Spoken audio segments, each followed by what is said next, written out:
This is the London Visited podcast on your favourite podcast provider, bringing to you the facts, history and information about different parts of this great capital. If you have been to London, are planning on visiting, live here or just love London from afar, then this is the podcast for you. Hi, I'm Steve and welcome to our podcast. We're here for all things London and to tell you more behind some of the iconic places and people in London's history. In this episode, we go to Liberty's department store, just off Regent Street in the West End. Don't forget to visit and subscribe to our YouTube channel London Visited to see videos covering this place and so many others across London. And now to this week's podcast. Liberty, commonly known as Liberty's, is a luxury department store in London. It is located on Great Marlborough Street in the West End of London. The building spans from Carnaby Street on the east to Kingly Street on the west, where it forms a three-storey archway over the northern entrance to Kingly Street Mall that houses the Liberty clock in its centre. Liberty is known around the world for its close connection to art and culture. It is most famous for its bold and floral print fabrics. The vast mock Tudor store also sells men's, women's and children's fashion, beauty and homewares from a mix of high-end and emerging brands and labels. The store is known to spot and champion young designers at the start of their careers, and many now prominent brands were first made available at Liberty. The store played an essential role in spreading and popularising the modern style, British Art Nouveau style. This continues Liberty's long reputation for working with British artists and designers. Arthur Lazenby Liberty was born in Chesham in Buckinghamshire in 1843. He was employed by Messrs. Farmer and Rogers in Regent Street in 1862, the year of the International Exhibition. By 1874, inspired by his 10 years of service, he decided to start a business of his own, which he did the next year. With a £2,000 loan from his future father-in-law, he accepted the lease of half a shop at 218A Regent Street with 3 staff members. The shop opened during 1875, selling ornaments, fabric and objects to art from Japan and the East. Within 18 months, he had repaid the loan and acquired the second half of 218 Regent Street. As the business grew, neighbouring properties were bought and added. In 1884, he introduced the costume department, directed by Edward William Godwin, a distinguished architect and a founding member of the Costume Society. He and Arthur Liberty created in-house apparel to challenge the fashions of Paris. In 1885, 142 to 144 Regent Street was acquired and housed the ever-increasing demand for carpets and furniture. The basement was named the Eastern Bazaar, and it was the vending place for what was described as decorative furnishing objects. He named the property Chesham House after the place in which he grew up. The store became the most fashionable place to shop in London, and Liberty fabrics were used for both clothing and furnishings. Some of its clientele were exotic and included famous pre-Raphaelite artists. In November 1885, Liberty brought 42 villagers from India to stage a living village of Indian artisans. Liberty specialised in Oriental goods, in particular imported Indian silks, and the aim of the display was to generate both publicity and sales for the store. During the 1890s, Liberty built strong relationships with many English designers. Many of these designers included Archibald Knox, practiced the art of artistic styles known as arts and crafts and Art Nouveau, and Liberty helped develop Art Nouveau through his encouragement of such designers.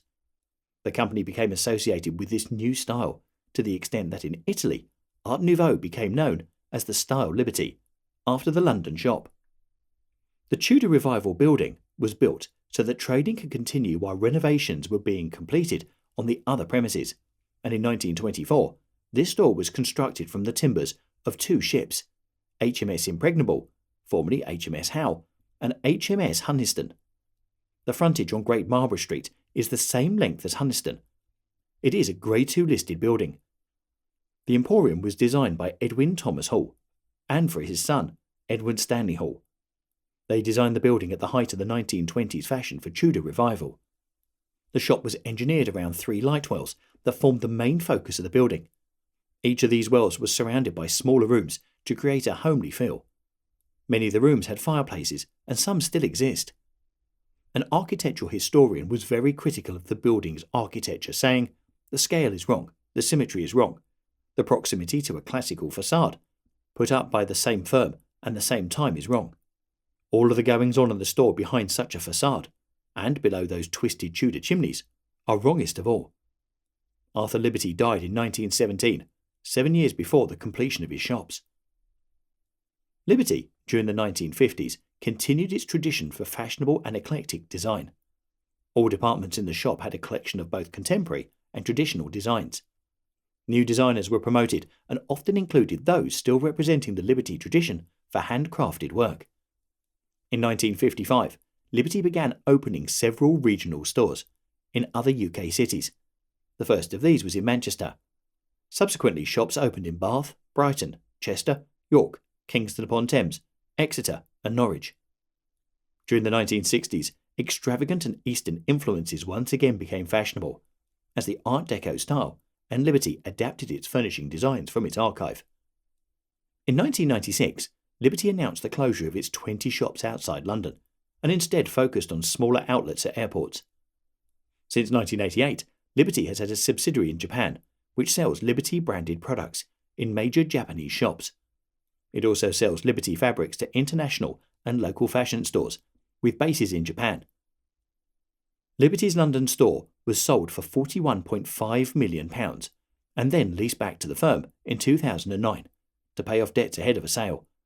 Subsequently, in 2010, Liberty was taken over by a private equity firm, Blue Gem Capital, in a deal worth £32 million. Turnover for 2018 was forecast to be £133 million, with much of its growth coming from its own brand collection of fabrics, homeware, accessories, and ready-to-wear fashion. Liberty has a history of collaborative projects, from William Morris and Dante Gabriel Rossetti in the 19th century to Yves Saint Laurent and Dame Vivienne Westwood in the 20th century. Recent collaborations include brands such as Scott Henshaw, Nike, Dr. Martens, Hello Kitty, Barbour, House of Hackney, Vans, Ornea, J. Crew, Superga, TM Lewin. In their Autumn-Winter 2020 collection, Liberty recreated some of William Morris's classic prints. These recreations have been vibrantly reimagined for a contemporary market, incorporating more detail and colour than the Morris originals. So, I hope you've enjoyed our look at the Liberty department store, at the height of fashion at various times through its history. And it's incredible how the store is made out of ships. Next time we're up there, we're going to have a good look at that and see the timbers. If you'd like to make contact with us or suggest any places you'd like us to feature in future podcasts, let me know through our website, www.londonvisited.co.uk. It's that easy. Thanks for listening. Really hope you enjoyed our podcast, and we'll see you soon on the next one. Bye. Thanks for listening, and please don't forget to subscribe to get more shows direct to your device. Also, why not visit our London Visited YouTube channel to get even more of London. Catch you soon on the next one.